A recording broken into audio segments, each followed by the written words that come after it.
مساجد میں social distancing کو اختیار کرنا پڑے گا.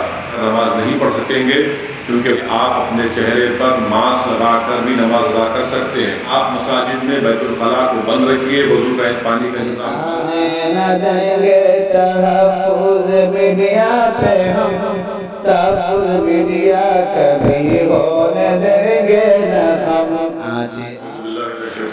بسم اللہ الرحمن الرحیم. السلام علیکم ورحمۃ اللہ وبرکاتہ. میں آپ کو پیغام دینے کے لیے، آپ کو بتانے کے لیے یہ کہہ رہا ہوں کہ کل 8 جون سے پورے ملک میں تمام مذہبی عبادتگاہوں کو کھول دیا جائے گا. میری خاص طور سے عزیزان ملت مسلمانوں سے گزارش ہے کہ آپ تمام احتیاطی تدابیر کو استعمال کریے. مساجد کل کھل رہے ہیں.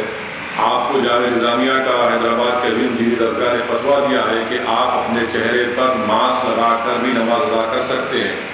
فتویٰ یہ بھی ہے کہ وائرس ختم ہونے تک آپ کو مساجد میں سوشل ڈسٹینسنگ کو اختیار کرنا پڑے گا. یعنی ہمیشہ کی طرح ہم کندھے سے کندھا ملا کر سب بنا کر نماز نہیں پڑھ سکیں گے کیونکہ وائرس ہے. دوری بنا کر رکھیے اور نماز اپنی ادا کرتے رہیے.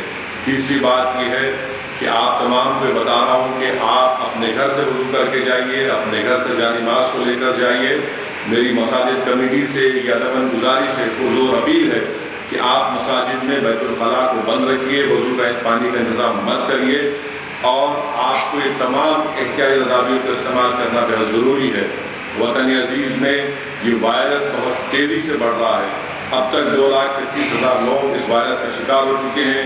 6,000 سے زیادہ لوگوں کی اموات ہوئی ہے، جس میں بزرگ بھی شامل ہیں، خواتین بھی شامل ہیں، نوجوان بھی ہیں، بچے بھی شامل ہیں، ان کی موت ہوئی ہے. تو خدا کے لیے آپ سے گزارش ہے کہ اپنی مسجد کو اگر جانا ہے 65 سال کے حضرات نہ جائیں، جو بیمار ہیں نہ جائیں. اپنے چہرے پر ماسک لگا کر جائیے، وضو کر کے جائیے کیونکہ مساجد میں وضو کا انتظام نہیں ہوگا، بیت الخلاء نہیں ہوگا. اپنی جان کو بچائیے، اپنے خاندان کو بچائیے، اپنے گھر کو اس وائرس سے بچائیے کیونکہ ہم دیکھ رہے ہیں کہ اسپتال میں علاج کرنے کے لیے بہت سی مشکلات پیش آ رہی ہیں. اس کا خیال رکھیے، اپنی صحت کا خیال رکھیے. السلام علیکم ورحمۃ اللہ وبرکاتہ.